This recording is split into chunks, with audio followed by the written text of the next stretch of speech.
अस्सलाम वालेकुम। आज हम आपके साथ मीठे चावलों की रेसिपी शेयर कर रहे हैं। ज़र्दा जिसे कहा जाता है, हमारी ट्रेडिशनल डिश है। हमने इसके लिए 3 कप चावल लिए हैं, सेला बनास्पति चावल लॉन्ग ग्रेन, और इन्हें 3 घंटे के लिए पानी में भिगो दिया है। 2 कप हमने चीनी ले ली है।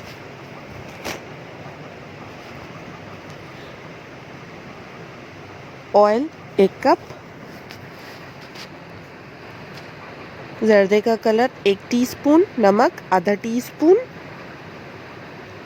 छोटी इलायची 3, हाथ से इनको तोड़ देना है। लौंग 5 से 7। किशमिश 1/4 कप। बादाम 15 से 17, इनको हमने बॉईल करके इनकी खाल उतार दी है और उसके बाद इन्हें काट लिया है।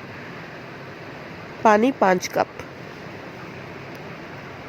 अब हम ऑयल को पैन में गरम करने के लिए रख देंगे और अपने मीठे चावल तैयार करेंगे।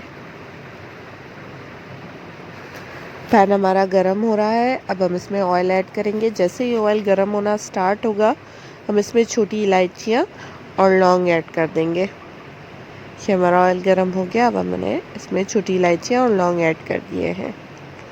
इन्हें हल्का सा 1 से 2 मिनट पका लेंगे। उसके बाद इसमें पानी ऐड कर देंगे और पानी को बॉयल होने तक पकाएंगे। पानी जैसे ही बॉयल होने लगेगा, हम इसमें चीनी ऐड कर देंगे और चीनी को पानी में अच्छी तरह से घुल जाने तक पकाएंगे। ये बहुत इजी मेथड है। हम इसमें चावलों को बॉयल नहीं करेंगे और ऐसे ही आपको पकाना सिखाएंगे। हमने साथ में नमक भी ऐड कर दिया है। ये हमारी चीनी बिल्कुल घुल गई है। अब इसमें हम अपने चावल ऐड कर देंगे।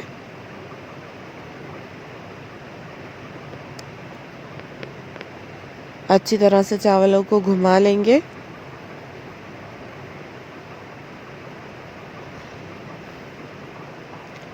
उसके बाद हम इसमें अपना ज़र्दे का कलर ऐड कर देंगे। उसको भी अच्छी तरह से घुमा लेना है ताकि ये बिल्कुल पानी में घुल जाए। आप चाहें तो ज़र्दे के कलर को पानी में घोल के भी इसमें ऐड कर सकते हैं। ये देखिए बहुत खूबसूरती से ये इसमें घुल गया। हमारा पानी अब ऑलमोस्ट ड्राई हो रहा है और चावल दम पे जाने के लिए तकरीबन रेडी है। अब हम इसमें अपना किशमिश और जो बादाम हमने बॉईल करके काट के रखे थे, वो दोनों चीज़ें ऐड कर देंगे। आप चाहे तो पूरे बादाम ऐड कर लें और चाहे तो कुछ गार्निशिंग के लिए बचा लें बाहर। अब हम इसे ढक्कन देके दम पे रख देंगे। तकरीबन 20 मिनट से 25 मिनट इसको दम देना है हल्की आंच पे। और ये देखिए हमारे चावल पक के बिल्कुल रेडी हो चुके हैं। अब हम इन्हें डिश आउट कर लेंगे। ये देखिए हमने चावल डिश आउट कर लिए हैं। ये दिखने में जितने अच्छे हैं, खाने में उतने ही मज़ेदार होते हैं और बहुत ही इजी मेथड है। इसमें आपको चावलों को अलग से बॉईल करने की भी कोई ज़रूरत नहीं होती। बहुत आसानी से बहुत कम टाइम में ये बन जाते हैं।